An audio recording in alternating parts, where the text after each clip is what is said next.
abnormal bleeding could be deviation from your normal pattern. And for most people, normal pattern would be a monthly bleed. But for some people, they may get a period every 5 weeks or every 6 weeks, and that's normal for them. So any deviation from your normal pattern would be considered abnormal bleeding. There's certain things that we would always consider as abnormal, and we would ask you to see a doctor, and these would be bleeding after intercourse or postcoital bleeding, intermenstrual bleeding, which means bleeding in between your periods, and especially if this is persistent. So if this is something that has happened for 3 months or more, or if you notice that your periods are unusually heavy. A good starting point in investigating these would be a physical examination. As a minimum, I would arrange a pelvic ultrasound scan to give us some information on your womb and your ovaries. You may require blood test, which would assess your full blood count to make sure you're not anemic, and we may do certain blood tests to check your hormones, because that helps us to look into other causes for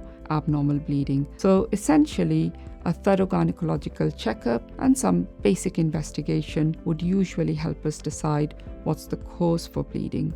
If you have any concerns about abnormal bleeding, certainly if it is a pattern which has lasted for more than 3 months, please seek medical advice either through your GP or a gynecologist like myself.